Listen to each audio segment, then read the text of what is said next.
Obiá, piedade e veneno em O Filho Escravo. Representações de religiões africanas. Na literatura colonial de Trinidad. E chegou a hora, graças à senhora Stowe, de meu assunto. Não é mais irrelevante para os tópicos do dia. Eu me apresento. No entanto, não tanto para se classificar entre os campeões de emancipação civil a ponto de convidar apoiadores para sua conclusão. No avanço social da raça de cor. Marcella Fanny Noy Wilkins, O Filho Escravo. Desleve-san, publicado em 1854 por Marcella Fanny Noy Wilkins, abre. Com uma ode de gratidão e dívida ao escritor norte-americano. E à defensora anti-escravista Harriet Beecher Stowe. Com hemisférico óbvio. E impacto e influência internacional, Stowe inaugurou um novo gênero de ficção literária abolicionista e anti-escravista feminina com seu marco de 1852. Publicação de A Cabana do Tio Tom, ou Vida entre os Humildes. Ao contrário do tio de Stowe. Tom's Cabin, publicado anteriormente em formato serializado na The National Era de junho de 1851 a abril de 1852, Desleve-san emergiu de histórias dispersas escritas. Baixado de http://read.duqueupress.edu/books/book/chapter-165143143/9781478022145-004.pdf por convidado em 30 de setembro de 2023. Figura 3.1 Desleve-san foi publicado em Londres em 1854. Inspirado por Harriet Beecher. A Cabana do Tio Tom de Stowe, Marcella Fanny Noy Wilkins procurou defender o social avanço da raça negra mais de uma década depois que os britânicos aboliram escravidão em suas colônias caribenhas. Cortesia da Biblioteca Pública de Nova York, digitalizado por Google, http://books.google.com/books.de =id comercial ou =utf-8 fecha parênteses. Baixado de http://read.duqueupress.edu/books/book/chapter-pdf-165143143/9781478022145-004.pdf por convidado em 30 de setembro de 2023. 106 Capítulo 3. Ao longo de vários anos e reunidos em um romance em 1854, quando o irlandês Wilkins sentiu-se inspirado para publicar o romance completo em sua forma final. Pelo sucesso de Tom's Cabin, de Harriet Beecher Stowe, ver figura 3.1. Embora significativamente menos popular que o livro de Stowe em sua época e subutilizado pelos estudiosos do presente, Desleve-san ainda assim fornece texto importante no mundo literário anglófono que desvenda transatlânticos. Noções de gênero, raça, economia e tensões nacionais, bem como conflitos intra-europeus, no contexto colonial. Ilumina ainda mais o cenário político.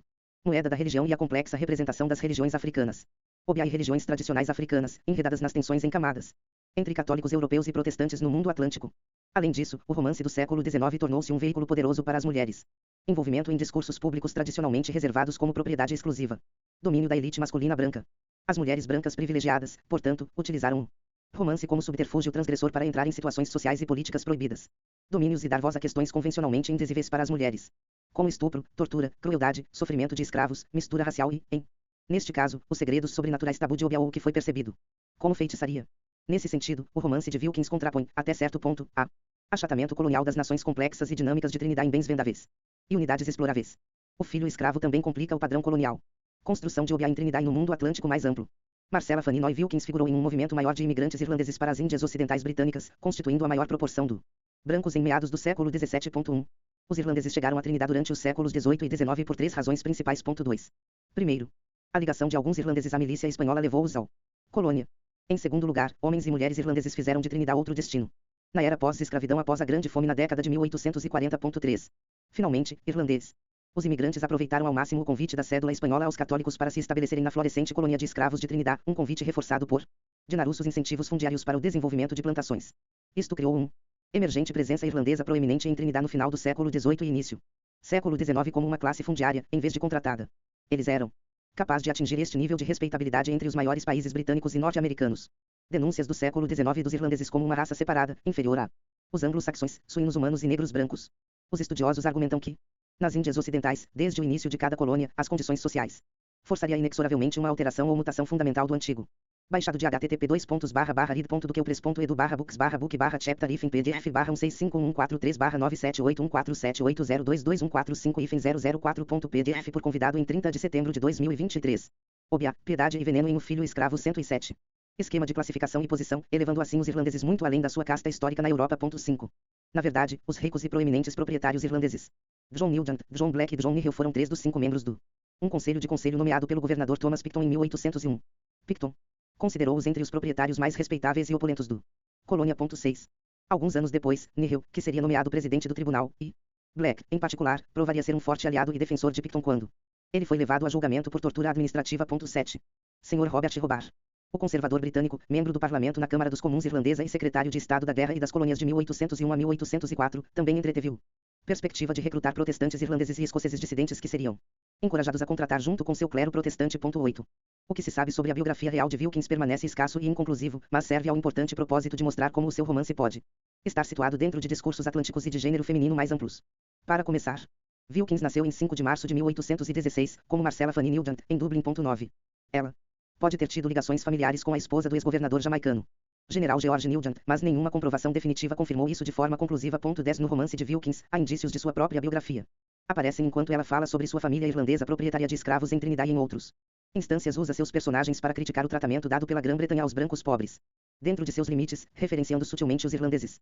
Ela conheceu e se casou com um artista, William Noy Wilkins, com quem teve 2 filhos. O casamento deles lutou enquanto William sofria de uma doença mental grave, e ele finalmente mudou-se para a Austrália e entrou na obscuridade. Com a carreira lucrativa de Stowe como sua inspiração e incentivo, Wilkins mudou-se do Caribe para a Inglaterra e procurou sustentar financeiramente a si mesma e aos seus filhos, aparentemente através de os meios de seus escritos literários, jornalísticos e editoriais. No entanto, a sua situação doméstica e a sua vida doméstica contrastavam drasticamente com a de Stowe. Lizzie Weiner indica que em 1858 Wilkins se candidatou ao Royal Literary Fundo e, de acordo com o pedido desta mãe de 9 e 5 anos idosa, ela procurou assistência porque seu marido estava incapacitado por problemas físicos e enfermidade mental, e ela foi aconselhada pelos médicos a remover seu marido a uma distância de suas atividades profissionais e problemas domésticos. 11. A candidatura também descreve seu projeto atual sobre trabalho e gênero como um trabalho sobre a condição das meninas da fábrica. 12. 26 anos depois, ela solicitou mais uma vez apoio ao Fundo Literário Real, listando publicações que antecedem The Slave Sun e se estendem até a década de 1880. 13. Conjecturando sobre sua situação financeira, talvez tenha sido a renda que ela obteve com suas publicações. Baixado de http://read.do.que-edu/books/book/chapter pdf/165143143/97814022145-00214 por convidado em 30 de setembro de 2023. 108. Capítulo 3. A renda herdada do legado de sua mãe, o sustento de seu filho que tornou-se engenheiro na África do Sul, e qualquer apoio concedido pelo Royal Fundo Literário que constituía seus ganhos totais. Longe das estruturas econômicas do patriarcado doméstico que sustentaram a maior parte dos casamentos do século XIX. Mulheres, Wilkins confidenciou abertamente em sua candidatura ao Royal Literary Fund de 1884. Já fui casada, mas não sei se meu marido está vivo ou não. 14. A publicação do romance de Harriet Beecher Stowe em 1852 reforçou as formas de gênero pelas quais as mulheres poderiam, através do uso da ficção literária, encontrar voz crítica, agência e riqueza autodeterminada na era da reforma social. 1840-1860, ver figura 3.2.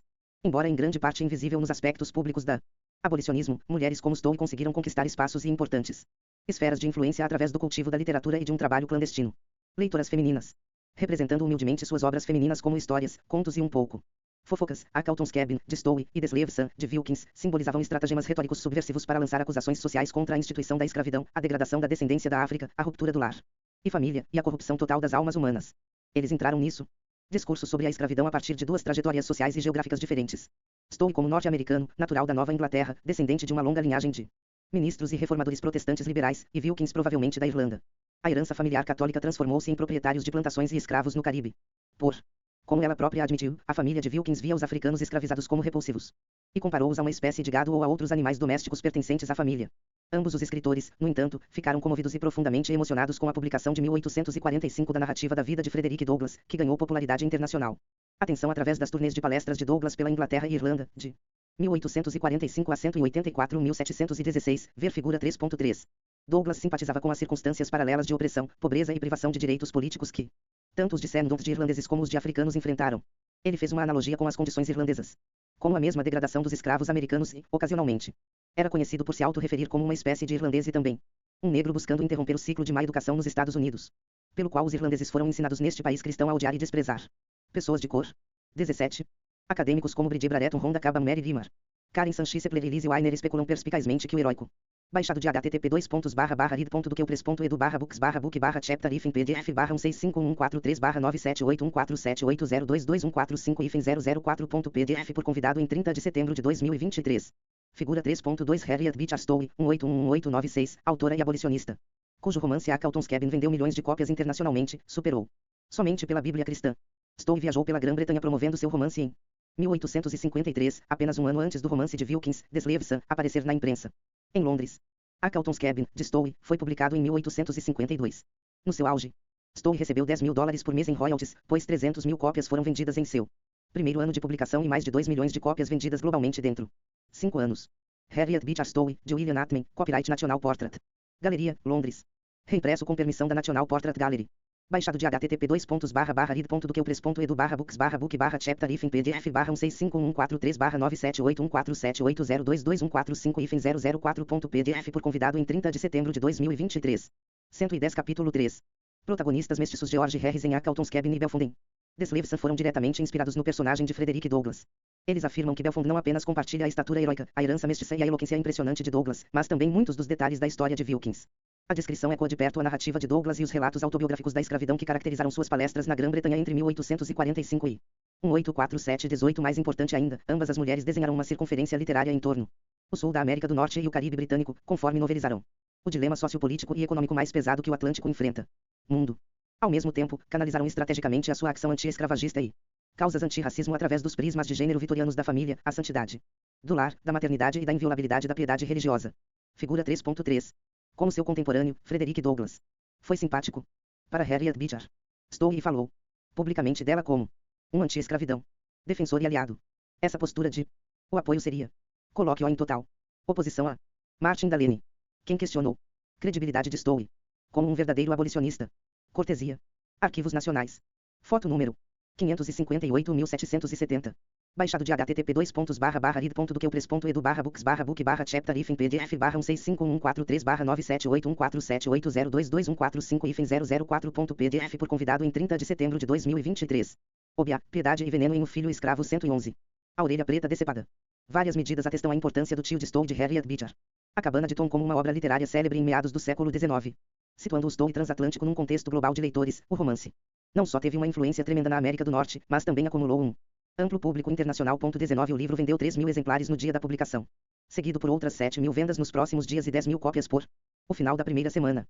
Em seguida, atingiu 300.000 vendas nos Estados Unidos e aproximadamente outro 1,5 milhão na Inglaterra durante seu primeiro ano de publicação. Tornou-se o primeiro romance de um americano a vender 1 milhão cópias e foi o maior best-seller do século XIX depois do Bíblia. 20 No entanto, a magnitude do impacto do livro não pode ser totalmente compreendida sem incluir a menção de uma resposta especialmente poderosa do leitor enviada para Stowe após a publicação do livro. Seu marido, Calvino Stowe, abriu um pacote anônimo que incluía a orelha decepada de um negro homem acompanhado de um cartão ridicularizando sua defesa dos malditos negros. A orelha amputada deste homem negro e a sua presença corporal assombram qualquer contemplação da narrativa fictícia de Stowe sobre raça, religião e escravatura. Como nós vimos, na América do Norte e no mundo atlântico mais amplo, encontros brancos com corpos negros escravizados foram rastreados, pesquisados, plotados e mapeados através de uma linguagem, um vernáculo colonial, por assim dizer, de expressões corporais africanas. Correspondência. Tanto a Carlton Cabin, de Stowe, quanto Deslevison, de Wilkins, tiveram. Os leitores entram em mundos que eram, em muitos aspectos, espelhos fictícios de sociedades escravistas que causaram sofrimento físico e brutalidade sobre seus cativos africanos. Caminhando na corda bamba estratégica entre as violentas polaridades sociais dos negros. Desmembramento e brutalidade foram esses dois aspectos pronunciados do gênero feminino. Vozes do ativismo literário e da persuasão que buscam reformar suas sociedades. De seus locais públicos/privados desfocados. O marido de Stowe supostamente eliminou rapidamente a orelha, tornando-a invisível para Harriet.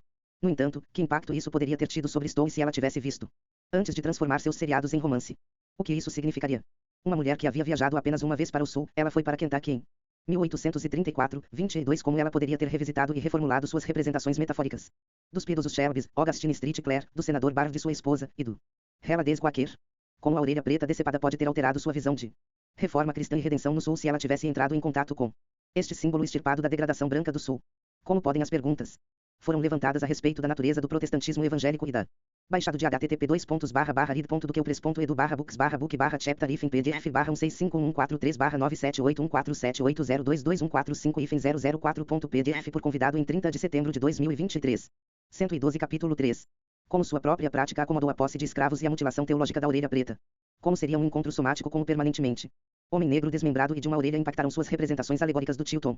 Como teria sido o romance sulista imaculado de Stowe interrompido se a orelha do Tio Tom tivesse sido cortada e o gentil protagonista de Stowe forçado a navegar pela extensão do enredo narrativo em deformidade incisa? O que? Se o ouvido pudesse falar, um bocal amputado que registraria sua viagem desde o momento da excisão, talvez numa plantação brutal, até ao seu embalagem cuidadosa e postagem na casa de Harriet Beecher Stowe. O que? História que contaria aí, como símbolo auricular do som, que histórias conta? Ouviu falar sobre sua descartabilidade física e social. Assim, a orelha decepada aí. Sua densidade de significado ainda nos assombra, me assombra, como um ancestral mutilado em nossas leituras e releituras de A Cabana do Tio Tom. Figurativamente, a orelha decepada do homem negro possuía múltiplos significados. Primeiro, no contexto do patriarcado americano e da supressão de gênero, dizia a mulher autora do livro sinistro e a ela, marido, que ela havia violado os limites sociais normativos atribuídos a mulheres no século XIX.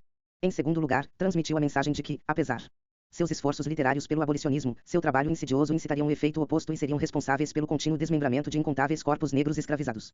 Terceiro, revelou a autoridade geográfica estabelecida e a soberania legal do sul escravista em relação ao norte. Foi enviado uma mensagem de que, apesar dos métodos abolicionistas e literários do norte, os brancos, os sulistas ainda possuíam o poder de possuir e exercer violência indiscriminada contra corpos negros à vontade. Nos códigos escravistas do sul dos Estados Unidos e no Código Noir francês que governava a França, colônias de plantações, a orelha preta decepada simbolizava um poderoso castigo. Tropo, e sua amputação foi autorizada por lei como pena para crimes como bater em uma pessoa branca, roubar, mentir e fugir. De acordo com o Código Noir, aqueles que fugiram por mais de um mês deveriam ter uma orelha cortada e marcada com a flor de lis em um ombro, aqueles que fugissem mais de 2 vezes seriam condenados à morte.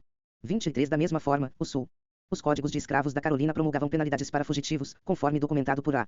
Leon Higginbotham, que exigia após uma terceira ofensa uma orelha para ser cortado após punições de chicotadas e marcas. 24 Da mesma forma, como os capítulos anteriores retrataram graficamente, em Trinidad, corpos negros condenados por inúmeros crimes criminalizados foram submetidos apenas de ter uma ou ambas as orelhas cortadas, ter as pontas das orelhas cortadas, ser emplumado e com as orelhas cortadas, ou com as orelhas cortadas e pregadas.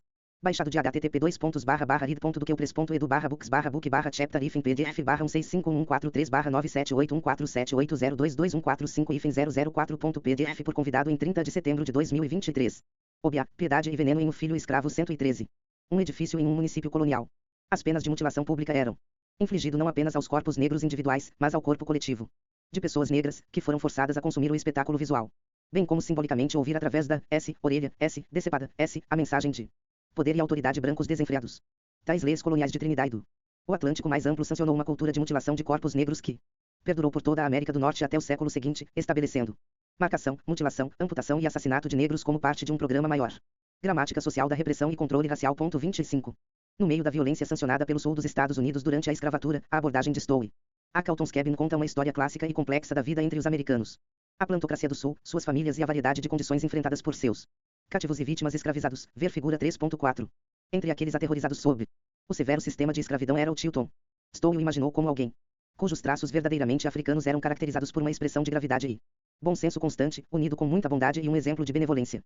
Ele era um patriarca em assuntos religiosos, todo o seu ar era de respeito próprio e digno, possuía uma humilde simplicidade, falava em uma voz tão terna quanto a de uma mulher, e ele pertencia a uma raça bondosa. 26 No entanto, os simpatizantes literários de Stowe vêm celebrar acima de tudo a devota piedade de Tom. Seu amor abnegado e sofredor, seu sacrifício inquestionável. Qualquer outra coisa, o importante significado simbólico do Chilton, para Stowe, reside em sua resistência interior em permitir que as condições de escravidão o transformassem em um bruto degradado que renuncia à sua humanidade. Como o primeiro capítulo o título indica, Tom representa para a autora, e esperançosamente para seus leitores, não apenas bens móveis ou propriedades sociais, mas um homem de humanidade. Stowe queria que seus leitores entendessem que o fascínio e o veneno a escravidão institucional era tão forte e tão inerentemente degradante que todas os participantes, tanto brancos como negros, permaneceram vulneráveis aos seus efeitos corruptores, dando inevitavelmente à luz, na sua forma extrema, o brutal Simon Legree. Controverso em sua representação e legado extratextual, a Carlton, como o símbolo piedoso, semelhante a Cristo, passivo, servil, não rebelde e assexuado, encontrado com grande ambivalência em relação a gerações de figuras públicas negras, de Martin Delany e Frederick Douglass no século XIX a James Baldwin no século XX. Delany, um fervoroso nacionalista negro, insistiu que o destino dos afro-americanos nos Estados Unidos dependia dos inteligentes e experientes entre nós mesmos, e ele advertiu Frederick Douglass em uma carta aberta, com todos. Devido respeito e deferência à senhora Stowe, peço licença para dizer que ela não sabe nada sobre nós nem qualquer outra pessoa branca, e, consequentemente, pode. Baixado de http://rid.do.que.edu/books/book/chapter if em pdf/1651434781478022145 if 004.pdf por convidado em 30 de setembro de 2023. Figura 3.4 Página de título da edição de 1852 de Cleveland, Ohio, de A. Carlton's Cabin. Cortesia do Internet Archive, https://archive.org/details/Cletons Cabin 1853. /tio% 20 tom% 27s% 20 cabin% 20% 28185 2% 29% 20 val.% 201 /page /n5 /mode /2app. Baixado de http://rid.do.que.edu/books/book/chapter if em pdf/1651434781478022145 if 004.pdf por convidado em 30 de setembro de 2023. Obia, Piedade e Veneno em O Filho Escravo 115. Não invente nenhum esquema bem-sucedido para nossa elevação, isso deve ser feito por nós mesmos. 29. O ceticismo de Delany em relação a Stowe só aumentou quando suas inclinações para a colonização se tornaram evidentes em sua manutenção da pequena colonização dependente. Colonização da Libéria em alta estima e como ela subscreveu e recomendou os seus princípios na sua grande obra do Chilton 30. Delany considerou os esforços de Stowe em nome dos negros oprimidos paternalista e repreendeu Douglass que nenhuma empresa, instituição ou qualquer outra coisa deveria ser iniciada para nós, ou para nosso benefício geral, sem primeiro nos consultando. Ele continuou, fora isso, Stowe está nos tratando como escravos. E pressupondo que todos nós somos ignorantes e incapazes de conhecer nossos próprios. Quer? 31 Mesmo na arena fictícia, Dalene encorajou autores de livros africanos. Decida para falar por si. Ele defendeu os romances e narrativas de pessoas de ascendência africana como fontes autorizadas sobre o assunto da escravidão. Acusando Stowe de roubar os detalhes de sua narrativa de autores negros famosos da época, Dalene afirmou: sou da opinião que a senhora Stowe elaborou amplamente todas as melhores narrativas de escravos fugitivos, pelo menos em Frederick Douglass, William Wells Brown e Bibbs.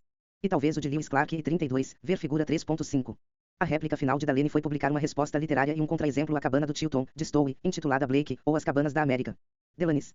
Blake é, em muitos aspectos, um dos mais importantes líderes de orientação hemisférica. Romances. Entre os primeiros romances escritos por um afro-americano nos Estados Unidos.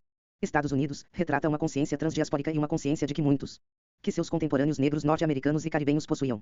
Nos séculos 18 e 19, esta consciência ganhou constante reforço através de viagens marítimas e das migrações diaspóricas em curso. Dos negros. Carulas Henrico Blacos, Blake, o caribenho africano de Dalene. Protagonista nascido livre em Cuba, vendido à força como escravo nos Estados Unidos sob falsos pretextos, eventualmente escapa da escravidão e se junta a um movimento insurrecional de rebelião em Cuba que pretende repercutir em toda a América do Norte. De acordo com Floyd Miller, Dalene procurou colocar em primeiro plano em Blake os temas de autossuficiência, negros liderando suas próprias rebeliões e evitando dependência dos brancos e das instituições brancas, incluindo confiar também. Depende fortemente da religião dos seus senhores. 33. Ao contrário de Dalene, Frederick Douglass simpatizava com o mundo literário e contribuições ativistas de Stowe. Douglass refutou Dalene por escrito: nada na posição da senhora Stowe que pudesse despertar contra ela uma única suspeita de hostilidade para com as pessoas de cor livres dos Estados Unidos. Mas, pelo contrário, há muito nele que inspira confiança nos seus. Baixado de http://rid.do.que.pres.edu/books/book/chapter PDF /165143978147222145145-004.pdf por convidado em 30 de setembro de 2023. Figura 3.5 Abolicionista, soldado e fervoroso nacionalista negro do século XIX. Martin Robson Dalene criticou fortemente Harriet Beecher Stowe e suas representações das populações escravizadas e livres na Cabana do Chilton. Blake, ou As Cabanas da América eram publicado em série em 1859 em resposta direta a Stowe. Ao contrário de Douglass, Dalene nasceu uma pessoa livre e ao longo de sua vida imaginou o continente africano, as Índias Ocidentais, ou na América do Sul como possíveis locais para o reassentamento de afro-americanos. Aceito em Harvard Medical School em 1850, mas imediatamente demitida devido a alunos e professores. Racismo, Dalene estabeleceu seu próprio consultório médico e é conhecido por seu assistência médica durante o surto de cólera de 1832 e sua forte liderança militar como um major classificado durante a Guerra Civil Americana. Fonte, Museu Nacional Afro-Americano e Centro Cultural. Cortesia da Ohio History Connection, _SC 24. Baixado de http://rid.do.que.pres.edu/books/book/chapter PDF /1651439781478022145-004.pdf por convidado em 30 de setembro de 2023. Obia, Piedade e Veneno em O Filho Escravo 117. Amizade. Reconhecemos amigos onde quer que os encontremos. Nós acreditamos. Aquela futura senhora, apenas no início de seu trabalho pelas pessoas de cor de este país. 34. O romancista e ensaísta James Baldwin se alinharia com Dalene na revisitação A Cabana do Chilton de Stowe, quase um século depois, em seu famoso ensaio Everybody's Protest Novel, publicado pela primeira vez em Zero em 1949, Notes of a Native Son. 1955, novamente em Ninguém Sabe Meu Nome, 1961, e também em 1960. Discurso para Kella Mazu Khalid, Em Busca de uma Maioria. Publicado e republicado nos contextos pós-Segunda Guerra Mundial e nacionalistas negros e fervor dos direitos civis, respectivamente, Baldwin lança críticas contundentes rotulando A Cabana do Chilton é um romance ruim com um sentimentalismo virtuoso e hipócrita. Baldwin faz duas críticas contundentes ao romance de Stowe. O primeiro tem que fazer com a representação de Stowe da negritude fenotípica do Chilton e sua relação com sua identidade cristã. Para Baldwin, o Chilton deve ser benigno, com uma humildade modesta e praticar uma mortificação incessante da carne. Ser cristão da maneira que Stowe precisa que ele seja. Baldwin acha isso inerentemente antinatural e conclui que Tom, portanto, seu único homem negro, foi privado de sua humanidade e despojado de seu sexo. É o preço para aquela escuridão com a qual ele foi marcado. O Chilton literário de Stowe assim domestica a resistência negra nativa e a capacidade de rebelião. Baldwin acha que o que há de mais insidioso em A Carlton's Cabin, de Stowe, é o teológico terror, o terror da condenação que permeia o romance. Aos olhos de Baldwin, é um romance que traz à tona um catálogo de violência em sua representação da escravidão. Em última análise, Baldwin afirma que dentro deste terror com o seu medo da condenação e seu catálogo mutilador de violência, Stowe deixa sem resposta e despercebida a única questão importante, o que foi, afinal, que levou seu povo a tais atos. 36. Representando a diversidade. Tanto Deslevson quanto A Carlton's Cabin abordaram a realidade dramática de escravidão, embora Stowe e Wilkins projetassem perspectivas muito distintas sobre aqueles escravizados. O retrato de Stowe nivelou a diversidade cultural e social de pessoas afrodescendentes, tornando o Chilton junto com seus mestiços personagens igualmente oprimidos pela escravidão nas plantações norte-americanas. Religiosamente, ela também afirmou uma forte voz autoral protestante e evangélica, focado em temas de arrependimento e conversão como pré-requisitos necessários para redenção e salvação. Deslevson, de Wilkins, em nítido contraste, retrata aqueles identificados como mulatos, filhos de casta ou de cor como Baixado de http://read.duqueupress.edu/books/book/chapter hífen pdf/16514378143/97814022145-004.pdf por convidado em 30 de setembro de 2023. 118 Capítulo 3. Ocupando um importante espaço social e racial de significado, como a maior parte do Caribe. Colônias consideram as populações mestiças acesso limitado a privilégios sociais. No caso de Trinidad, permitiu-lhes possuir propriedades, comprar e possuir escravos e desenvolver a livre iniciativa.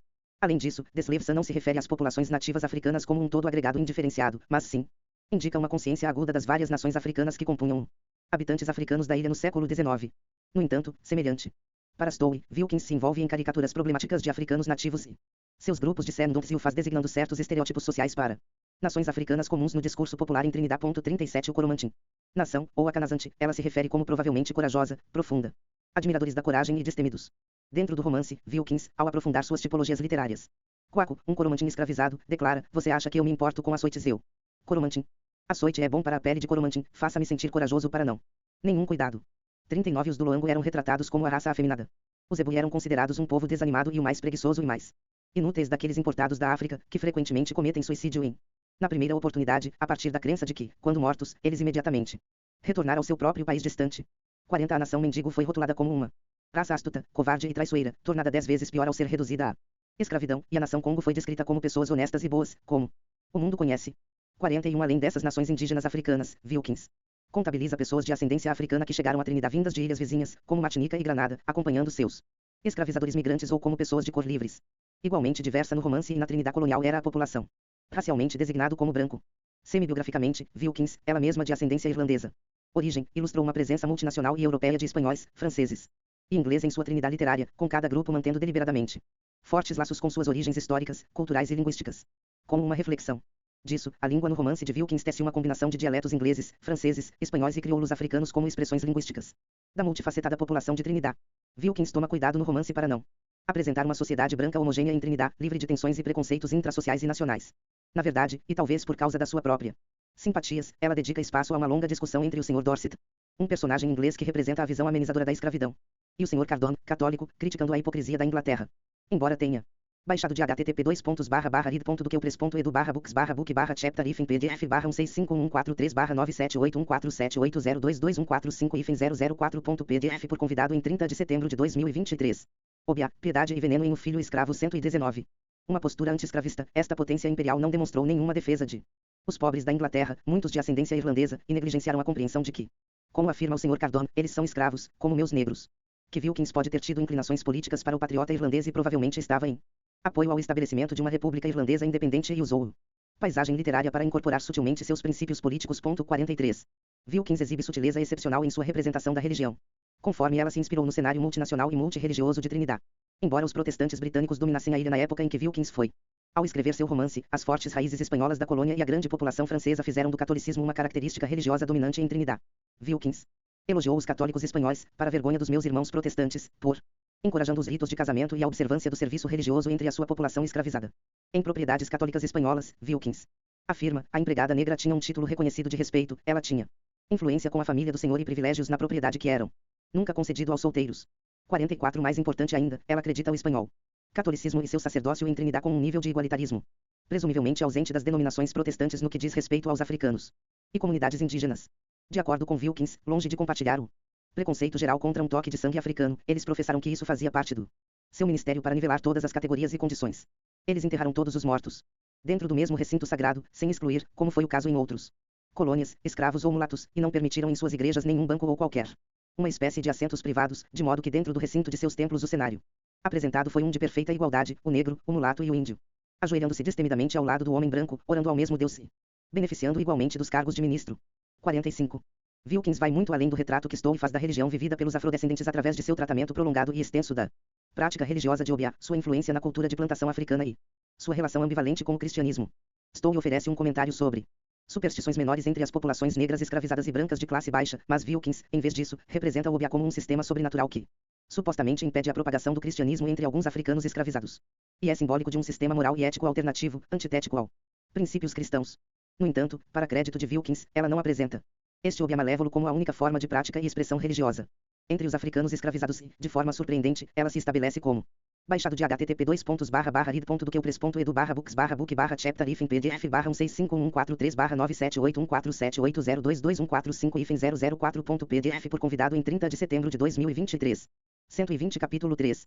Uma das poucas autoras brancas de seu tempo que tenta conceder respeitabilidade e credibilidade às crenças e costumes religiosos indígenas da África. Comunidades.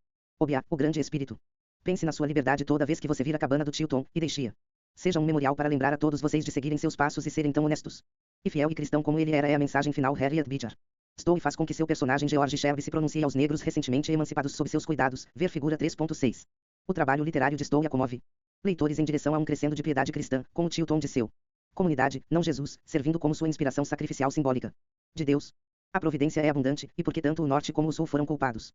Diante de Deus, Stowe termina com um apelo ao arrependimento nacional da América para que a União seja salva e para prevenir a iminente ira de Deus Todo-Poderoso.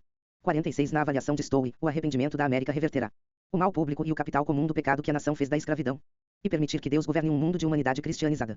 Stowe espera por um mundo que finalmente sobreviveu ao comércio de escravos e que em seu lugar comunidade esclarecida e cristianizada de brancos e recém-convertidos. Surgiram negros na América do Norte. A narrativa fictícia de Wilkins não atinge um crescendo tão nítido no final, mas em vez disso complica o processo morfológico suave em direção ao universal. Conversão cristã negra com dimensões complexas de Obiá e africano. Religiões indígenas presentes entre seus personagens africanos. Embora semelhante, expressões de práticas religiosas relacionadas com a África teriam, sem dúvida, esteve presente entre as populações negras escravizadas da América do Norte. Wilkins, ao contrário de Stowe, opta por enfrentá-los como entidades sobrenaturais existentes, em vez do que negar convenientemente a sua existência em prol da primazia cristã. Em Deslevesan, Wilkins é cuidadosa em sua distinção literária entre aqueles, os africanos que participaram no Obiá e aqueles que promulgaram o tradicional religião dos Coromantins na propriedade Pangrove. Nenhum destes. As religiões de origem africana poderiam algum dia ganhar paridade com o cristianismo na visão de Wilkins. Estimativa, mas ela representa as práticas indígenas Coromantin como possuidoras de uma cosmologia sofisticada, uma teologia intrincada e uma vida ritual, e um sistema de padrões morais e éticos. E enquanto Wilkins a seguia, contemporâneos jurídicos e políticos na promoção da visão colonial normativa de Obiá como uma prática espiritual maligna, socialmente ameaçadora e perigosa, ela. Baixado de http://rid.doqueupres.edu/books/book/chapter hífen pdf/165143497814780222145 hífen 004.pdf por convidado em 30 de setembro de 2023. Obiá, piedade e veneno em O Filho Escravo 121. Diferiu dos seus homólogos europeus e viu com perspicácia o mal de Obiá como um subproduto espiritual do sistema escravista europeu. Para Wilkins, a miséria da escravidão não só produziu uma espécie do mal que pertence ao sofrimento físico, mas há escondido dentro dele desgraça mais profunda do que esta, a degradação da mente, o amortecimento de todos. Virtude, o pôr em ação aquelas armas de defesa que a natureza tem dado aos fracos: astúcia, engano, traição e assassinato secreto. 47 Obiá enquadra-se neste esquema como um conjunto de práticas terríveis, desprovidas de princípios éticos e morais cristãos. O sacerdote Obiá, no romance é retratado como um eremita desprezível e desfigurado que vive nas florestas, à margem da comunidade humana, cujos companheiros imediatos são cães selvagens e cobras, que possui conhecimento culinário e herbário sobre venenos, e cujo o trabalho é percebido com ansiedade pela sociedade em geral como bruxaria e feitiçaria, direcionado a infligir danos aos proprietários brancos e suas famílias. Wilkins. Figura 3.6 Para seus leitores brancos do século XIX, a cabana do tio Tom retratava comunidades escravizadas como a personificação das virtudes cristãs e da piedade devota. Reunião de oração na cabana do tio Tom, ilustração em madeira de George Cruikshank. Para Harriet Beecher Stowe, a Calton's Cabin, Londres, John Cassely, Ludgate Hill, 1852. Digitalizado pelo Instituto de Serviços de Museus e Bibliotecas em um estado de Indiana. Concessão da Biblioteca LSTA, https://archive.org/details/uncletons cabin 00 install/page/n59. /mode/2app, que igual oração mais reunião. Baixado de http://rid.doqueupres.edu/books/book/chapter hífen pdf/165143497814780222145 hífen 004.pdf por convidado em 30 de setembro de 2023. 122 Capítulo 3.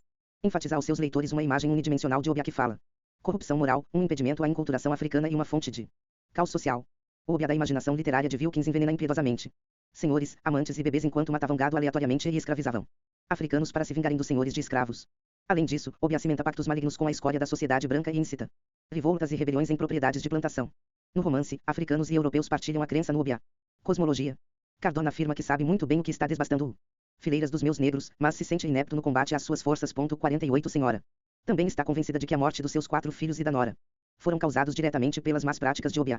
Em várias ocasiões, ao longo do livro, personagens brancos perguntam sobre a natureza de Obiá, fornecendo a Wilkins um fórum para diversas representações descritivas. Em um exemplo, o Sr. Cardona afirma: este trabalho assassino, ou Obiá, como eles chamam.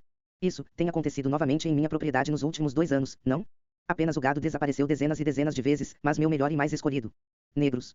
Se eu pudesse descobrir o feiticeiro, ou o homem Obiá, como eles chamam, eu o penduraria na primeira árvore, mas os negros são obrigados a Fazer juramentos tão infernais e pagãos, de nunca revelar como, quando, onde e por quem o veneno é administrado, torna-se inútil tentar descobrir os criminosos. 49 E além disso, quando a senhora Dorset pergunta, o que é isso? Óbvias, ela é informada, madame é o poder do negro, eles dizem que é bruxaria. Eu acredito que seja veneno. Essa bruxaria negra rasteja pelo domicílio do homem branco, apoderando-se do que há de mais belo e doce em suas mãos mortais. 50. Ao longo do romance, Obeah é simbolizado como o trabalho de envenenamento, promulgação do feitiço Obeah, a prática mortal associada à necromancia ou adivinhação por meio da comunicação com os mortos. Os estudiosos especulam que o personagem de Street Hiller Cardone é uma representação ficcional do antigo membro do cabildo que se tornou apoiador do governador Picton e espólio de Diego Martin. Proprietário, Street Hiller Begorrat, que morreu apenas 3 anos antes da publicação de O Filho Escravo. 51 Como explicou o capítulo anterior, o histórico Begorrat que chegou a Trinidad vindo da Martinica estava completamente convencido de que Obeah envenenamentos estavam devastando a população escravizada em sua propriedade, em Diego Martin e em toda a Trinidad, e assim se tornou um ávido defensor da comissão anti-Obeah do governador Picton e um defensor de sua horrível atos de tortura cívica. Wilkins faz com que seu personagem fictício, Sr. Cardone, articule sutilmente as opiniões de Begorrat quando Cardone expressa que Obeah espalhou seu devastações tão terríveis na Martinica que um tribunal foi instituído. 52. Baixado de http://rid.do que-book/book/chapter-1pdf/16514381478202145 por convidado em 30 de setembro de 2023. Obeah, Piedade e Veneno em O Filho Escravo 123. Ao contrário dos praticantes de Obeah indiciados, Fisby, Félix, Antoine, que residiam e ameaçavam subrepticiamente a propriedade agrícola de Begorrat, Wilkins aissala estrategicamente o sacerdote Obeah fora do domínio da comunidade humana e o coloca nas florestas e basques inabitáveis de Trinidad, para não perder a simpatia de seus leitores brancos e fazê-los erroneamente acreditam que todos os habitantes de ascendência africana entre eles participam esta prática antissocial. Ele é apelidado de o feiticeiro negro, o mago e o sacerdote da ciência obscura que possui um rosto diabólico e exibe apêndices estranhos, cobras penduradas e enroladas em torno dele, acariciando ele. 53 Dead Fernt, como é chamado no romance, é um fugitivo ilegal que trabalha no que Wilkins entende como o mundo oculto de Obeah, elaborando inúmeros amuletos, como bolsas de todos os tamanhos, cascas de ovos, chifres de veado e bicos de papagaio. Cosmologicamente, Dead Fernt sela e protege seu trabalho ao fazer com que seus clientes façam o juramento de Vanga e bebam Vanga ou a bebida de sigilo que puniria aquele que violasse a promessa feita. 54 Em uma cena, em um consumo pactuado do Vanga, o cliente é levado a repita, o poder de Obeah, o feitiço de Obeah, dores da terra e dores do inferno, acenda sobre quem ousa rebelar-se contra a lei de Obeah e os segredos de Obeah. Você deve manter, e em sua magia você deve mergulhar, até chegar sua vez na morte. Dormir, pois tal é a lei de Obeah. 55. Na imaginação literária de Wilkins, Obeah foi feito para funcionar em vários níveis. Primeiro, foi representado como uma ciência ou corpo de conhecimento cuja os ritos cerimoniais eram dedicados à destruição, até mesmo ao assassinato de bebês, sob o controle do espírito da morte. 56 Em segundo lugar, o poder de Obeah foi antropomorfizado na pessoa do sacerdote Obeah, que atuou como seu agente mortal, embaixador. Ele é descrito no texto como o arauto da doença, do declínio e morte. 57 Finalmente, Obeah representou uma alternativa moral e ética, sistema de governança humana e comunitária. Numa troca entre Dead Fernt e Belfond, o padre Obeah tenta para convencer Belfond, que embora birracial é parente do padre através sua mãe, que Obeah é uma forma de resistência, defesa e autoproteção. Armamento que os africanos têm à sua disposição para combater o branco. O Obeah do homem da escravidão, bem como o de suas armas e alfanjes. De acordo. Para Dead Fernt, é apenas Obeah e maneiras astutas que permitirão negros para colocar o pé em terreno elevado. Use o Obeah, meu filho. Seja sábio e então você poderá olhar o homem branco de frente. O branco. O Obeah do homem é fraco diante do Obeah do negro, se todos o usassem. O Obeah do negro comanda a vida e a morte, água de fogo, pássaros e animais, todos obedecer ao Obeah do negro. Você viu tal poder como esse com o homem branco? Baixado de http://rid.do que-book/book/chapter-1pdf/165143780222145 por convidado em 30 de setembro de 2023. 124 Capítulo 3. Wilkins então faz o protagonista, Belfond, tentar persuadir o sacerdote Obeah adotar uma postura ética mais nobre, exortando-o, deixe seu poder fazer o bem. Não é mal, seu Obeah não é um verdadeiro amigo dos negros, ele não é amigo de quem mata seu amigo. 58 No entanto, dentro desta troca, Wilkins, semelhante ao de James Baldwin, críticas a Stowe, deixa não interrogado o Obeah do homem branco da escravidão, colonização e violência, para continuar a marginalização de Obeah e torná-lo inofensivo para um leitor que pode ter aumentado a ansiedade em relação a isso. No próximo capítulo, Wilkins faz com que o padre Obeah encontre o marinheiro branco Higgins e, após um momento de conflito físico, o sacerdote Obeah fica derrotado. O feiticeiro sabia que não tinha recursos, seu Obeah falhou com ele aqui, não podia fazer nada contra a ação repentina de força física superior sobre um doente, irresponsável e velho impotente como ele era. 59 Os leitores encontram o sacerdote Obeah 2 vezes. Novamente antes do encerramento do romance. Uma vez é quando ele está clandestinamente e, ironicamente, empregado para ajudar Lorena a conseguir ajuda para Belfond. No entanto, a boa ação dura pouco e os leitores encontram Dead Fernt pela última vez. No final do romance, quando ele mais uma vez emerge na representação de Wilkin como uma força espiritual maligna que inevitavelmente provoca coerção moral e instiga uma insurreição de escravos na propriedade Pangrove. Marcella Wilkins, a autora, foi uma entre várias mulheres na ilha que, como residentes, tinham conhecimento em primeira mão dos africanos sobre propriedades familiares. propriedades de plantações e encontraram maneiras, como mulheres, de garantir a independência financeira na economia colonial de Trinidad através da propriedade de plantações. A maioria, notado entre as mulheres empresárias de Trinidad e os contemporâneos de Wilkins, foi Maria Bridgens, nascida Maria Shaw, que se casou com o designer de móveis, arquiteto e famoso artista de Trinidad Richard Bridgens em 1816.60 seguindo a morte de seu pai, o coronel David Henry Shaw, Maria Bridgens herdou a propriedade Street e ela deixou a Inglaterra e eventualmente se estabeleceu dentro de uma classe de mulheres autossuficientes com propriedades e terras em Trinidad, que possuíam e administravam propriedades escravistas. Em 1834, quando o governador Sir George Hill autorizou a importação de 207 prêmios africanos de Havana, Cuba, para ser contratada como trabalhadora livre, Maria Bridgens surgiu como mulher entre os proprietários de imóveis do sexo masculino que receberam a posse de 10 desses africanos. Seu nome aparece no registro histórico no documento assinado pelas pessoas que obtiveram esses africanos contendo as condições para que eles se comprometeram a cumprir.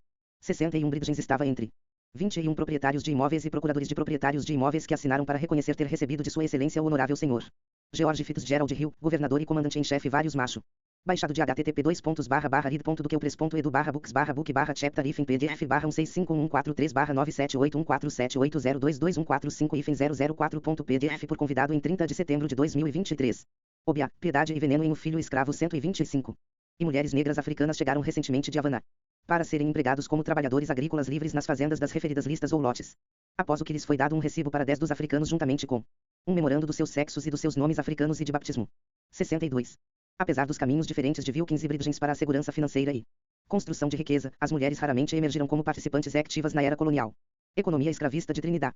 Embora Wilkins e Bridgens estivessem diretamente ligados à propriedade, famílias e talvez distantemente conscientes das práticas religiosas de alguns africanos escravizados, foi o marido de Maria, Richard, quem ganharia reconhecimento por descrever a vida nas plantações em sua publicação de 1836, West Indian Scenery, com ilustrações do personagem negro, o processo de fabricação do açúcar, etc. de esboços. Levado e residido por 7 anos na ilha de Trinidad, que contou com 27 litografias representando a vida agrícola, social, industrial, disciplinar e espiritual dos africanos. Em seu estudo biográfico de Richard Bridgens, Jude Raymond observa que ele escolheu ilustrar não seu próprios pares ou compatriotas, mas a aparência, vestimenta, fala, costumes e casas dos escravizados que trabalhavam nas propriedades.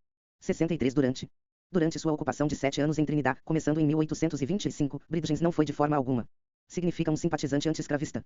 Em vez disso, ele estava entre a classe dos plantadores e presumivelmente residia com sua esposa em sua plantação de açúcar ativa, que provavelmente informou o assunto de sua arte. Um dos mais conhecidos. Seus esboços retratam um grupo de africanos escravizados observando um ritual que é sendo liderado por um suposto praticante de Obiá, ver figura 3.7. A legenda de Bridgens abaixo da imagem, superstição negra, o arbusto do dedo ou qual é o ladrão, procura retratar uma aprovação cerimonial em uso entre os negros. Por extorquir confissão de culpa de pessoas suspeitas de roubo ou outros. Criminalidade. Fala da solenidade da cerimônia, a dignidade da magia. Poderes conferidos ao dadê ou feiticeiro de renome, e a eficácia e numerosas confissões. Este julgamento cerimonial obteve ponto 64. A representação pictórica mais benigna de Bridgens de Obiá e da superstição negra carecia da representação literária de Wilkins das práticas de Obiá como de má reputação e ontologicamente más. Em vez disso, Wilkins reservou suas afeições literárias para as religiões indígenas africanas daqueles diretamente do continente. Embora ela tenha rotulado essas práticas de pagãs, incultas e incivilizadas, eles representavam uma população não convertida e resgatável. Wilkins atribui às religiões indígenas africanas uma proximidade moral com o cristianismo e tenta trazer uma sensação de complexidade ao tecido interno e aos significados de ritos e práticas africanas. Além disso, Wilkins a distingue radicalmente.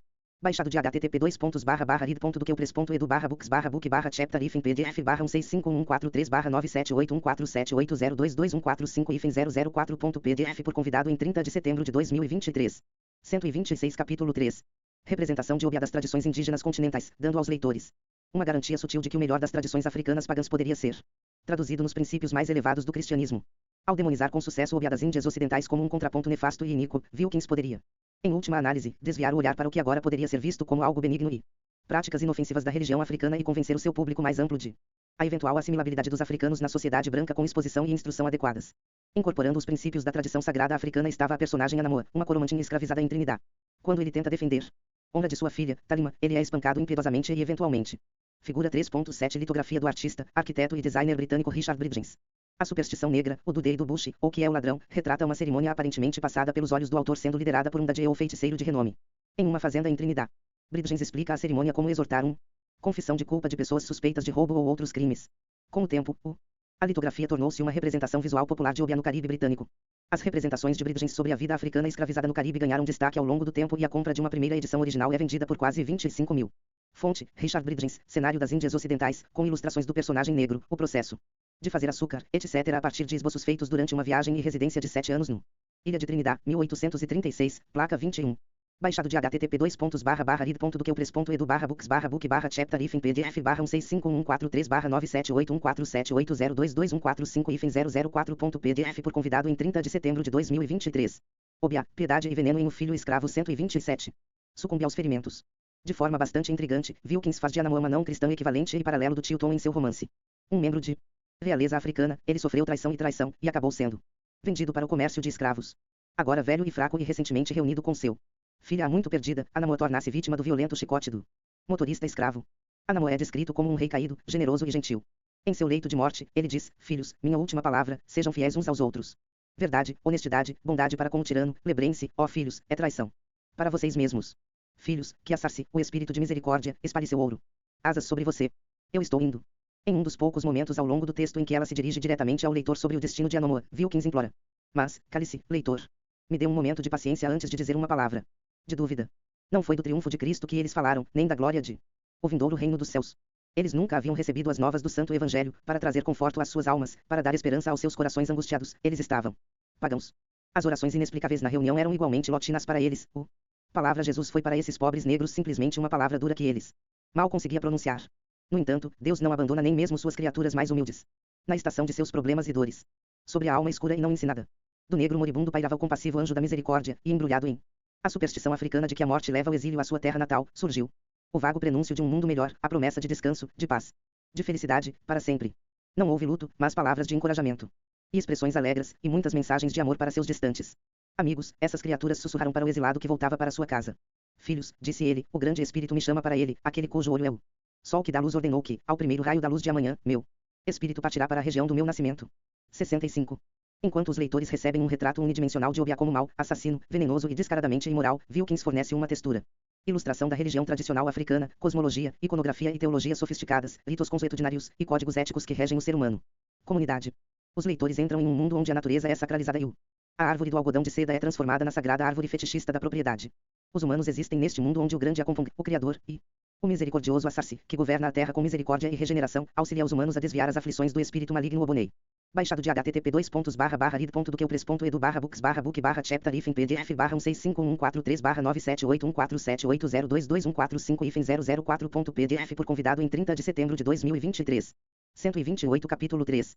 Deuses como Assarsi são homenageados através de vários rituais e crenças, o derramamento de libações no chão, o enterro dos mortos nas proximidades para que os vivos podem vigiar os mortos sagrados, acreditando que na morte as almas humanas viajar de volta à África levando consigo as mensagens daqueles que ficaram. E eles levam nossas mensagens a lores distantes, dizem como choramos e como espero juntar-me aos entes queridos novamente. 67. Ao relembrar o momento solene de Anamor no leito de morte, Wilkins escreve: as faixas da vida foram rompidas, e a alma daquele pobre negro, sobre a qual a luz nunca brilhou, agora estava tremendo e oprimido diante do grande Deus que o criou, buscando aquele refúgio prometido aos cansados e os oprimidos. 68. Ao contrário do tio Tom, que morre como cristão martirizado, Anamor morre como um pagão martirizado com fidelidade implacável aos seus indígenas africanos. Crenças. Os leitores de Wilkins ficam comovidos com o profundo entendimento de Anamor. Apesar de suas convicções religiosas não cristãs, ela é eficaz em invocar um sentimento de simpatia e compaixão pela humanidade africana de Anamor de maneiras que transcendem suas diferenças religiosas, culturais e raciais imediatas. Vendo seu romance como uma tentativa de diminuir a clivagem social e racial entre africanos e seus leitores brancos, Wilkins esperava que isso acabasse por ajudar na avançando sua visão de uma equalização completa das raças, que deverá obter todos os direitos iguais por escrito, lei social e a lei que vem de Cristo, ao exercício dos talentos que recebeu de Deus, não ao tom de sua pele. Além disso, Wilkins antecipou que, quando os brancos permitiram que o homem de cor ocupasse seu lugar entre seus semelhantes na terra, ele pode dar crédito à generosa e gloriosa nação que o libertou. 69. Combatendo a brutalização da escravidão. Apesar de suas diferenças, a Carlton Cabin e The Slaveson estavam unidos no gravidade que consideram ao sistema de escravidão como um local para atividades psicofísicas.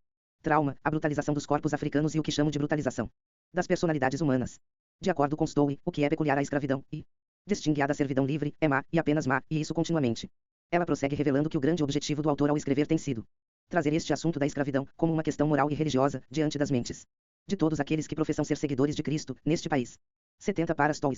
América do Norte, a escravidão, como o mal supremo, significando a dominação total, vitimização e demonização praticada em seres humanos, foi o ponto crucial. Fonte de sua cruzada religioso-racial e literária. Para Trinidade Wilkins, havia baixado de http://rid.doqueupres.edu/books/book/chapter hífen pdf/1651443/9781478022145 hífen 004.pdf por convidado em 30 de setembro de 2023. Obia, piedade e veneno em O Filho Escravo 129. Acrescentar também o mal da degradação social baseada na cor perpetuada mesmo depois. A derrubada do sistema escravista. 71 Dados seus diferentes contextos históricos. Wilkins entendeu Stowe escrevendo em um momento ativo de escravidão como um desejoso de emancipação civil para os descendentes africanos, enquanto o próprio Wilkins. O contexto caribenho pós-escravidão agora exigia o que ela entendia como social avanço. Assim, ambas as mulheres comprometeram-se a envolver-se em actos de persuasão para convencer seus leitores da maldade da escravidão, da ausência, da ameaça social representada pelas populações mestiças, que aparecerão mais adiante, no processo de avanço religioso e social, e a necessidade de apoiar esforços de assimilação e cristianização após a emancipação. E finalmente, como veremos na conclusão do capítulo, eles imaginam para seus leitores as possibilidades futuras de uma nação multirracial unificada baseada, em última análise, soberania cristã. Stowe e Wilkins concordaram que do continente norte-americano ao as ilhas do Caribe, a presença da escravidão e sua vida após a morte simbolizadas violência desenfreada, contaminação moral e contaminação social para todos os que participou dele. Tanto os cativos africanos como os nascidos na diáspora sofrem muito em ambos os romances femininos. Eles suportam punições hediondas, atos torturantes e ataques verbais concebidos coletivamente para expulsar os africanos da plena humanidade e torná-los uma coisa de acordo com Stowe e um escravo brutalizado de acordo com Wilkins. Através das palavras do personagem principal de Wilkins, Street Hiller Cardone. Esse sentimento é reforçado, a mente do negro não é igual à nossa. Não consegue calcular, não consegue combinar as diversas faculdades, não consegue refletir, tem o seu vontade, sua memória, seu entendimento, como os brutos.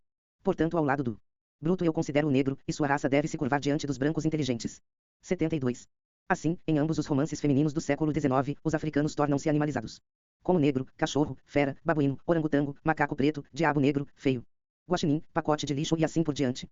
O corpo negro nos romances é, entre outras coisas, cortadas e espancadas, açoitadas, chicoteadas em carne picada, infestadas, feridas em carne viva saturadas com suco de limão e esfregadas com um pouco de sal e pimenta, recebeu um chute violento, foi obrigado a usar uma máscara de ferro e recebeu um prato sujo esmagado na cabeça. 73 O desafio passou a ser para os romancistas para desmantelar a construção dos africanos como mental e fisicamente. Convenceram de forma brutal e persuasiva seus leitores de que esses estados eram uma consequência da condição social, não da essência ou natureza divina. No entanto, dada a sua respectivos públicos brancos, eles evitam estrategicamente a acusação direta daqueles que, na realidade, arquitetaram a alegada brutalização dos africanos. Wilkins e Stowe acreditavam na eficácia de apelar para um estado emocional e simpatia em seus leitores, através de uma técnica literária de baixado de http://read.duqueupres.edu/books/book/chapter-if em pdf /1651439781472221450022145 por convidado em 30 de setembro de 2023. 130 Capítulo 3.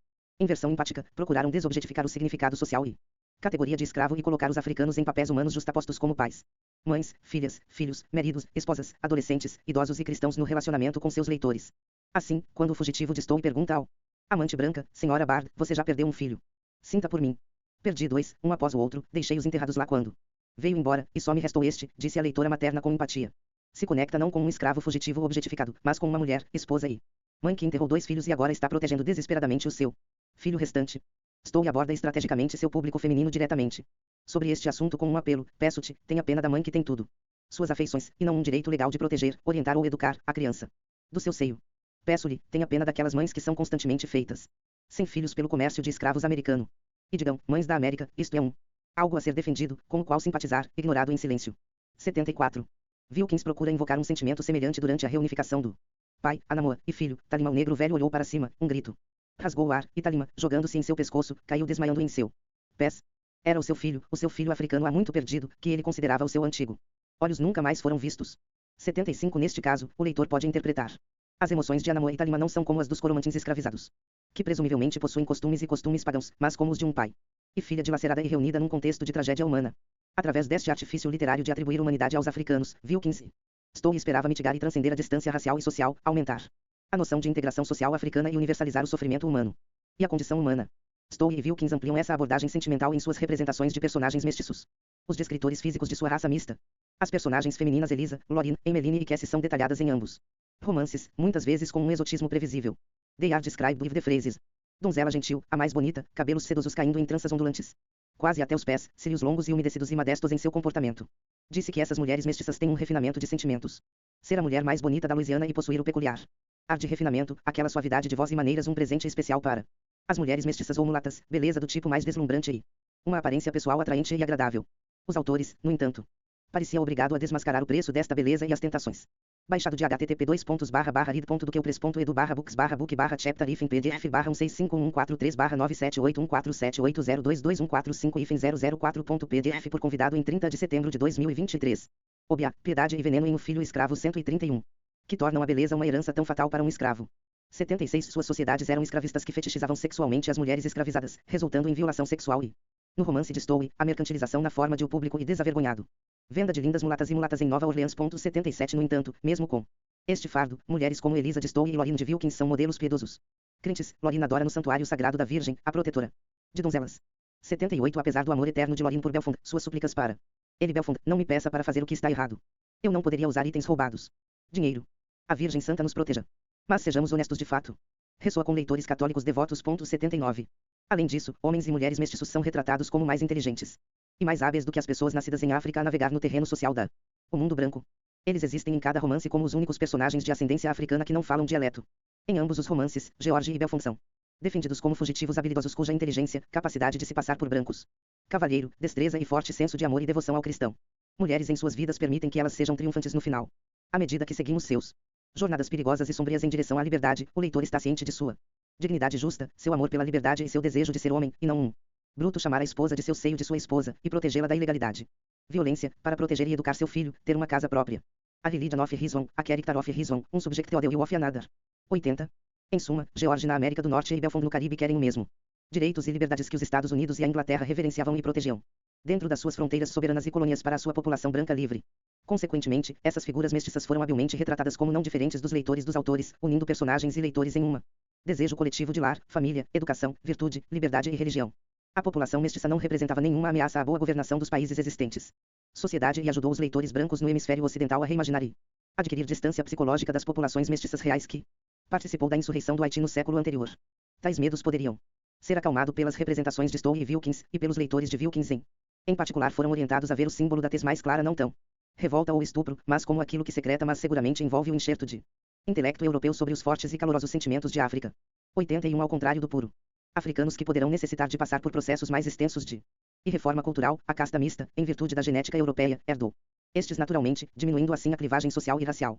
Baixado de http://rid.do.que-res.edu/books/book/chapter if em pdf/165143143/97814722145-0022145 por convidado em 30 de setembro de 2023. 132 Capítulo 3. Gênero, masculinidade e o Evangelho vivo.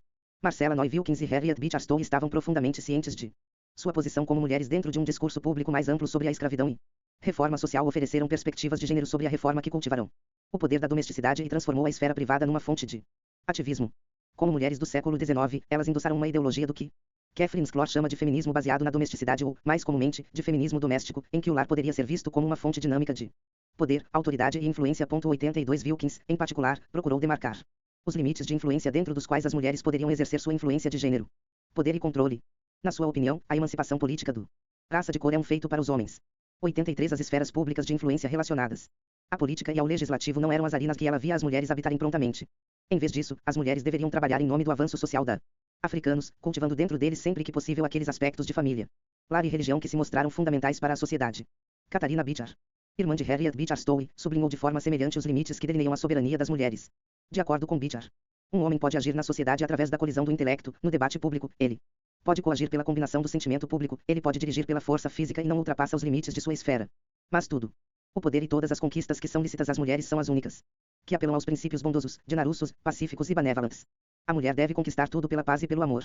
Mas isso é para tudo ser realizado na esfera doméstica e social. 84.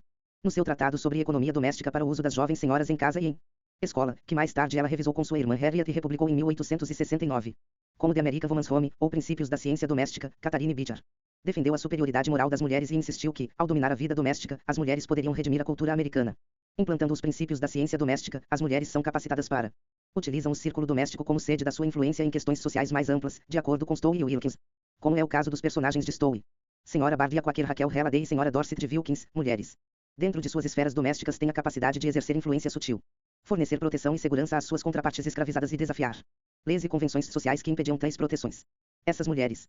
Baixado de http://rid.do.que-res.edu/books/book/chapter if em pdf/16514314780278022145145 if 004.pdf por convidado em 30 de setembro de 2023. Obia, Piedade e Veneno em O Filho Escravo 133. Personagens permaneceriam como ícones literários para suas mulheres do século XIX. Leitores, demonstrando a força, o peso e a subversão sutil e persuasão moral contida em suas esferas domésticas de governança. De acordo com Jean Fagan e Ellen, a cabana do Tilton mostra mulheres individuais usando o poder da simpatia para capacitá-los a agir eficazmente em privado. Contra a escravidão quando a instituição serviu ameaça à esfera doméstica. As mulheres cristãs de Stowe agem com sucesso contra a escravidão sem caminhar. Sair pelas suas próprias portas. 86. A instituição social do lar representaria em ambos os romances uma importante entidade transformadora e politizada. Não só funcionou como uma incubadora de mudança social, mas também, tal como o seu homólogo público, a Igreja, detinha o poder de induzir a transformação e conversão religiosa. Para o público feminino com simpatias anti-escravistas que residiam em famílias escravistas, a senhora Dorset, cujo marido era dono de escravos, poderia fornecer um modelo ideal de como negociar suas posições de ambivalência moral. Gosto. Senhora Dorset, as donas de plantação poderiam ilustrar uma vida cristã exemplar. Lar para seus escravos e exemplificar para eles as virtudes da caridade, compaixão e simpatia. Porque o objetivo político e social final era emancipação e as pessoas escravizadas um dia criariam lores para seus. Por conta própria, era dever das mulheres cristãs brancas em sua proximidade imediata. Para transmitir modelos replicáveis. Seguindo os exemplos da senhora Dorset e da senhora Halliday, as mulheres poderiam, em última análise, detém o poder da conversão religiosa dentro do seu domínio. Por justapondo isso à noção de lar, Stowe fez da falta de moradia um pecado. Para seus leitores, de acordo com John Allen, e a falta de moradia dos escravos. Complementa o amor materno como meio de criar empatia nos leitores e um correspondente desgosto pela escravidão. 87 Assim, incontáveis escravos e recém-libertados. Escravos, há muito privados do poder do lar, poderiam, como George Harris, em última análise, experimentar seu poder e ser transformado através de mulheres cristãs como Senhora Halliday. Este, de fato, era um lar, uma palavra que George tinha. Ainda nunca soube um significado para, e a crença em Deus e a confiança em sua providência começaram a envolver seu coração, como se, com uma nuvem dourada de proteção e confiança, dúvidas obscuras, misantrópicas, dolarussas, atestas e desespero feroz. Derreteu diante da luz de um evangelho vivo. 88 Para Stowe e Wilkins. Mulheres em toda a América do Norte e no Caribe promulgariam a fonte de seu verdadeiro poder coletivo quando eles poderiam de fato ver e governar seu casas como um evangelho vivo. Conectado ao conceito de lar como locus de um evangelho vivo. Foi o papel poderoso do que Elizabeth Hemens chama de Mãe Salvadora. Baixado de http://read.do.que/book/rid.1651413/1678143/97814222145 por convidado em 30 de setembro de 2023. 134 Capítulo 3. Hemens situa o conceito de Mãe Salvadora dentro de um discurso mais amplo. Em valores matrifocais onde o que é privilegiado é um ideal de comunidade. Como algo definido pela família, e não pelo trabalho, medido pelas relações, e não pelos produtos, e governado pelas mulheres, e não pelos homens. 89 Paradoxalmente, embora a maternidade seja valorizada nos romances de Stowe e Wilkins, era, na verdade, um papel extremamente complexo e ambivalente para a maioria. Mulheres brancas do século XIX. A própria mãe de Stowe, que morreu quando Harriet tinha apenas 5 anos, refletia outras mulheres de sua geração que deram à luz uma criança a cada 2 ou 2 anos e meio até a morte ou a menopausa. 90 Hemens ressalta que a própria experiência de maternidade de Stowe foi difícil. Quando ela deu à luz 7 filhos, incluindo um par de gêmeos durante seu primeiro ano de casamento, e um de seus 7 filhos morreu ainda bebê. Da mesma forma, nós aprenda brevemente sobre os desafios pessoais de Wilkins na esfera doméstica, como ela afirma na introdução que a cessação dos cuidados familiares e o retorno de saúde me permitiu ouvir a sugestão dos meus amigos e submeter o trabalho para o público. Em ambos os romances, as personagens femininas através das linhas raciais eram semelhantes às suas leitoras brancas do século XIX em ter filhos, sofrendo sua perda devastadora e, posteriormente, lamentando sua morte. Assim, a mãe salvadora em cada romance não só tinha o importante dever de incutir valores cristãos em sua família, mas também teve a capacidade de transcender os barreiras de raça e status e se relacionam com mulheres escravizadas que sofreram a perda de um filho. Nas sociedades norte-americanas e caribenhas, onde a mortalidade infantil era compartilhada entre raças, ambos os romances empregavam estratégias para invocar um vínculo comum de dor e tristeza materna, através do coletivo trabalho das mães salvadoras e a influência que tiveram no âmbito doméstico. A nação maior poderia ser transformada e suas gerações futuras moldadas por mulheres para defendê-lo e protegê-lo. Os leitores são advertidos por Wilkins e Stowe de que a instituição da escravidão, com seu mal generalizado, tem a capacidade de corromper e ameaçar. A mãe salvadora e o patriarca paterno precisavam sustentar a família. Unidade. Assim, era possível que, se não estivessem atentos às suas importantes papéis como amantes, mulheres brancas como Maria Street, mãe da pequena Eva, poderia emergir e revelar-se uma amante bastante difícil na vida doméstica. 91 Maria Street foi descrita como uma mulher sem coração. Desde a infância ela foi cercada de criados, que viviam apenas para estudar seus caprichos. A ideia de que eles tinham sentimentos ou direitos nunca haviam ocorrido a ela, mesmo em lugares distantes. Perspectiva. 92 Da mesma forma, as mães brancas no Caribe poderiam internalizar. Baixado de http://rid.do.que/book/chapter-pdf/1651413/97814722145 por convidado em 30 de setembro de 2023. Obia, Piedade e Veneno em O Filho Escravo 135. A brutalidade normalizada da escravidão e se transformar em Madame Angélique Cardone, no romance de Wilkins, que encontrou um prato sujo colocado diante dela em vez de um prato limpo, quebrou-o na cabeça do atendente negro, e então anunciou ao seu convidado para jantar: garanto-lhe que a cabeça deles é muito dura. 93. Além disso, especialmente os homens não estavam imunes aos males sedutores, aos prazeres, às paixões e ao poder desenfreado da escravidão. Se não forem controladas, a paternidade cristã e a masculinidade responsável logo dariam lugar a um escravo. Sociedade de poder desenfreado e abuso violento. No caso extremo, os homens brancos tinham o potencial de se tornar desprezível, impiedoso, espumando de raiva. Implacáveis, atormentadores, tiranos e brutais como Simon Legree. O que em alguns aspectos era ainda pior, eles poderiam ser como a maioria dos os maridos escravistas de suas leitoras, que se acomodaram sexualmente ao sistema de escravidão, ajustaram teologicamente seus crenças religiosas para obrigar a presença da escravidão e redefiniu os limites da família para reconciliar o tácito e ambíguo pai-mestre. Papel vis-à-vis seus descendentes mestiços. 94. Embora o tema da família permeasse os romances de ambas as mulheres, o complicado questões de paternidade no que se refere a crianças mestiças permaneceram intencionalmente silenciadas. Wilkins e Stowe viveram em mundos caribenhos e americanos onde abundavam pessoas mestiças, seu destino seguindo o de sua mãe e sua paternidade silenciada. Esta questão social combustível perturbou os casamentos de senhores e amantes brancos, permitia pouco espaço para o reconhecimento dos pais e reconhecimento, e deixou pessoas como George Harris, Belfond e até Frederick Douglass legal, social e domesticamente órfão de pai. Ao descrever a propriedade de Palm Grove onde nasceu sua heroína birracial, Wilkins escreve: havia muitos filhos de casta nascidos nesta propriedade, muito perto. Ao mesmo tempo, e como todos tinham grande semelhança entre si, o escândalo atribuiu-os a um mesmo pai, até mesmo ao próprio mestre. Mas como isso tem pouco a ver com a história em questão, vamos ignorá-la aí. Prossiga. 95 Tanto Wilkins quanto Stowe fizeram escolhas literárias para ignorar. E prossiga, deixando as questões espinhosas de adultério, violação sexual, concubinato, paternidade de crianças birraciais e laços interraciais entre irmãos permaneçam nas fendas tácitas do texto, de formas estrategicamente relacionadas com o gênero. O Master Fateres Intameted, e et da Verjas allow readers to avoid perhaps their medos mais assustadores sobre famílias escravistas, para não aprofundar o feridas reais que os leitores da Amante Branca, sem dúvida, experimentaram em relação a isso. Delicada questão social. A censura e o apagamento da figura paterna não impedem isso, no entanto, de se tornar um tropo para a masculinidade branca aceita dentro. Baixado de http://read.do-que-edu/books/book/chapter-if em pdf /16514397814722145-00214 por convidado em 30 de setembro de 2023. 136 Capítulo 3. O texto.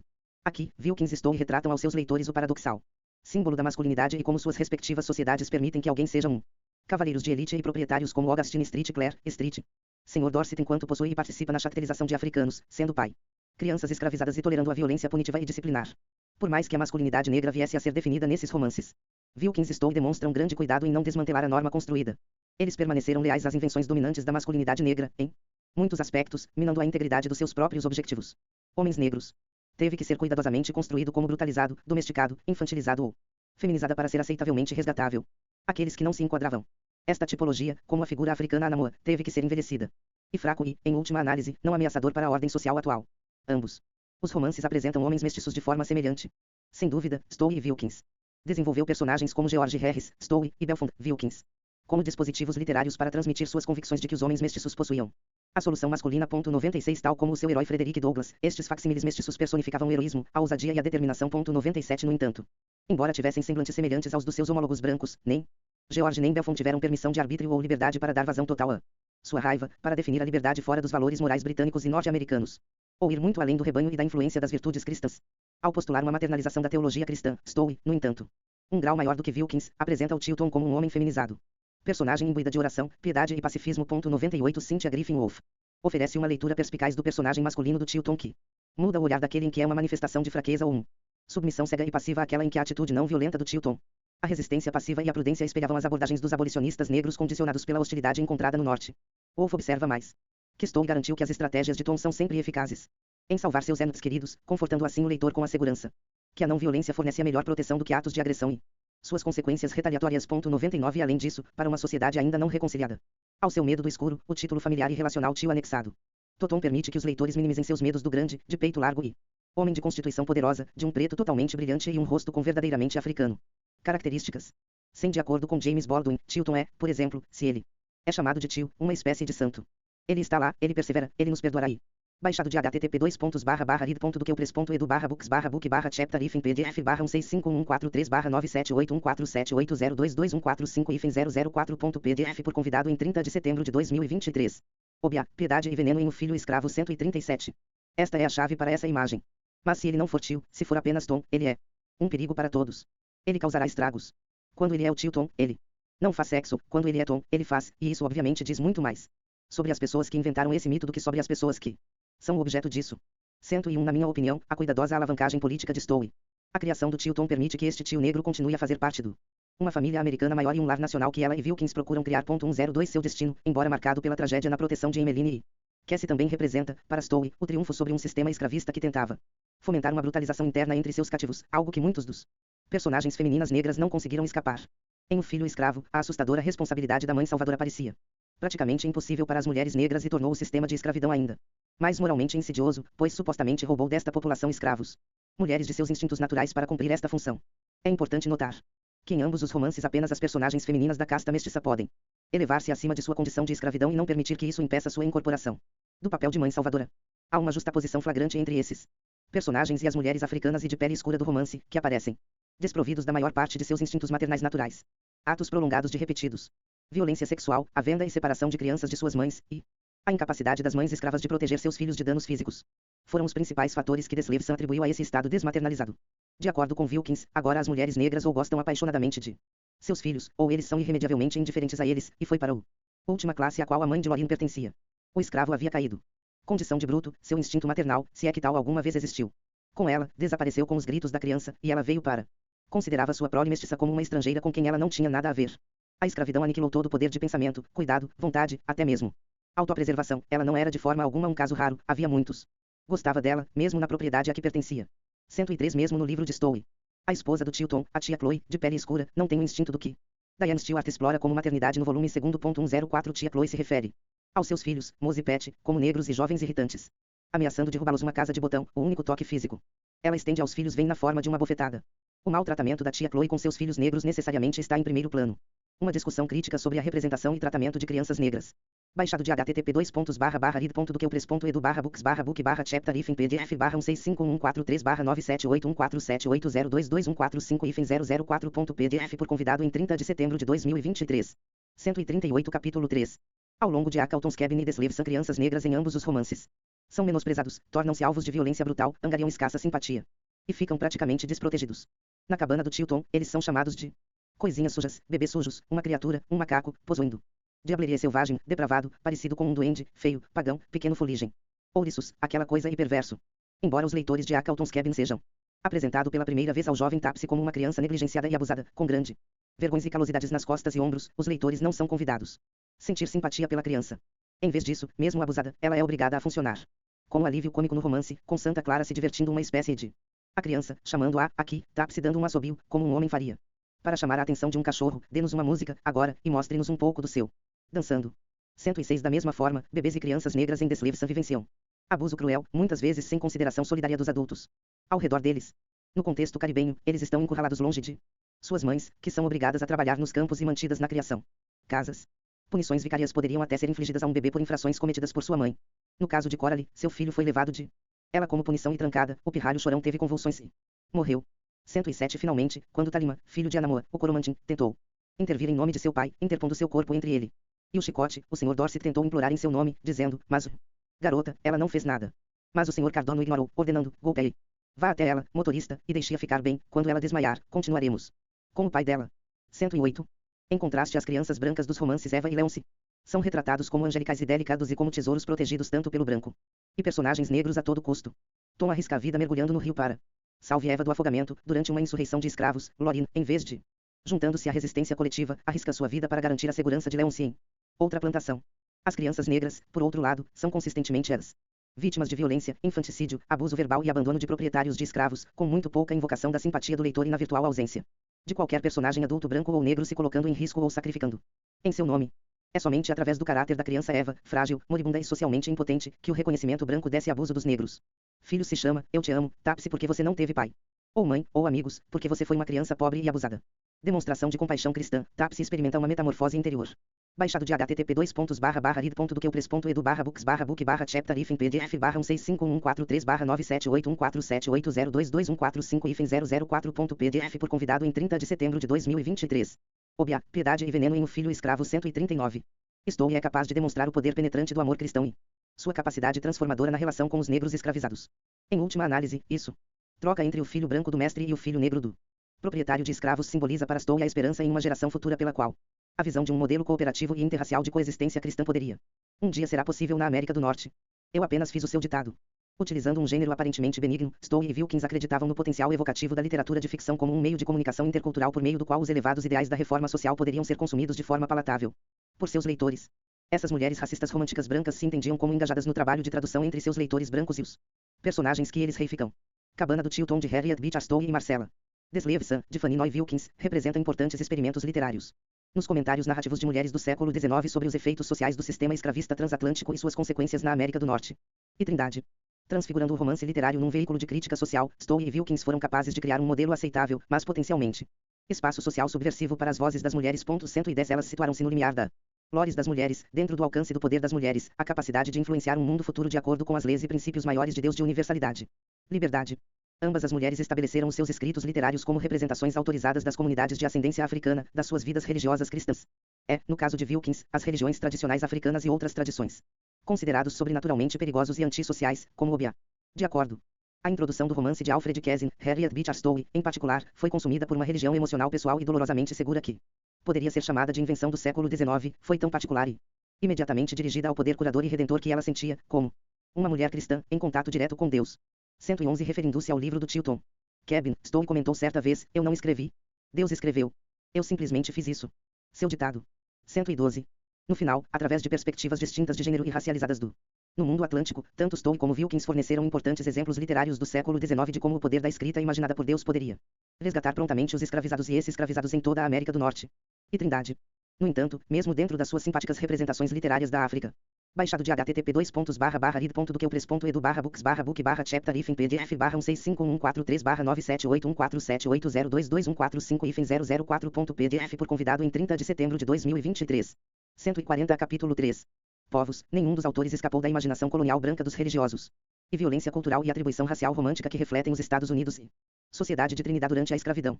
Para além das páginas de ficção que expandiram as impressões coloniais e românticas dos povos africanos e das suas culturas religiosas, nas próximas páginas do capítulo dos registros legais coloniais nos levam de volta ao terror da violência estatal em casos de identidade religiosa mal rotulada e difamada. Esses casos servem para documentar. Libertou as complicações infelizes dos africanos com o Obia colonial e a sua determinação em enfrentar a criminalização colonial dos seus religiosos africanos. Tradições na mesma arena jurídica que insensivelmente produziu um Obia duradouro. Genealogia em Trinidad e outras regiões da diáspora africana. Baixado de http://rid.do.que.press.edu/books/book/chapter if em pdf/1651434978147814780221445 hífen 004.pdf por convidado em 30 de setembro de 2023.